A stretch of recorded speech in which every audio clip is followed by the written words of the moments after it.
Okay, Blackwater at saka Northport. No, so, kung bibigyan mo ang team ng 30 points sa tatlong quarter, napakahina ng depensa mo. At ang end result niyan, mananalo ka. So, 30 points sa first quarter, second quarter, at third quarter, may problema ang depensa mo. At saka kahit umiscore ka ng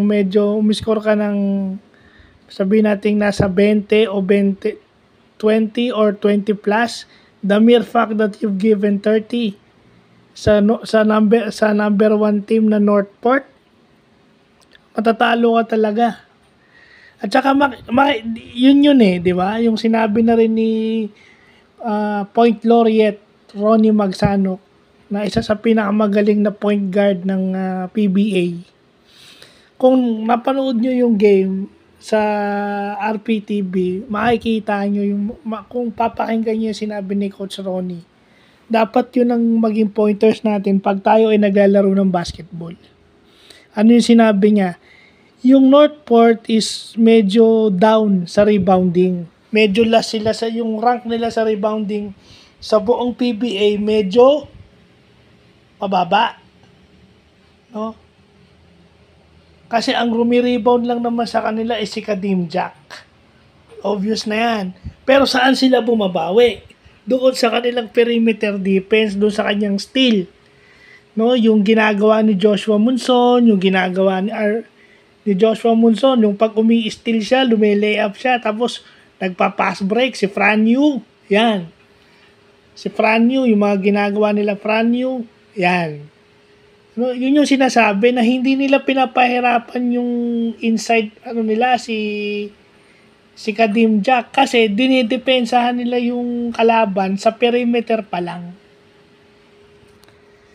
So yung nila sa rebounding is binabawi nila sa perimeter defense. Kasi maliliit sila, tanggalin mo si Kadim Jack, maliliit na sila, so saan sila bumabawi? Doon sa defense.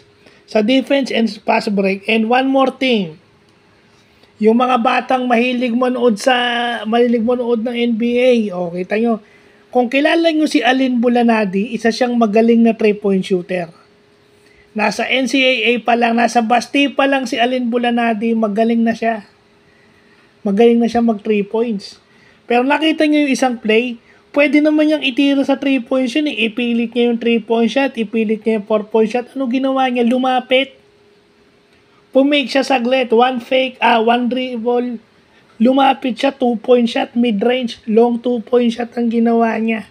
So, ba't ini-emphasize ko sa vlog ko to yun? Kasi ganun din naman I-score din naman kayo. Huwag nyo sabing hindi shooter si Alin Bulanadi. Kung nakita nyo yung karir ni Alin Bulanadi, shooter talaga siya. Porket ba hindi sa 3 points tumira, hindi shooter? Pansinin nyo, lumapit si Alin Bulanadi, umiscore siya, na-fake, isang dribble lang, 1 dribble pull up, pumasok yung tira niya. Swak! At yung 2 points niya, nakatulong sa team niya, sa Northport, para manalo against Blackwater. Yung Blackwater, meron silang magandang kombinasyon. No? Nakita natin si Ayon, si Casio. Si Ayon, tsaka si RK Ilakad.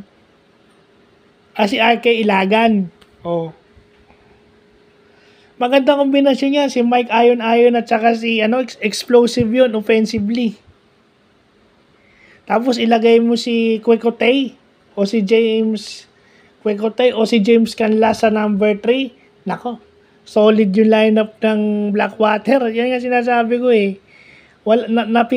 napipitasan lang sila ng player pero kailangan makakuha sila nung ala Justin Arana, tapos ala Justin Baltasar. Maraming papahirapan. Tingnan nyo yung Northport ngayon. Unti-unti. Si Kadim Jack lang yung missing piece nila. Okay na sila. So, yun lang po.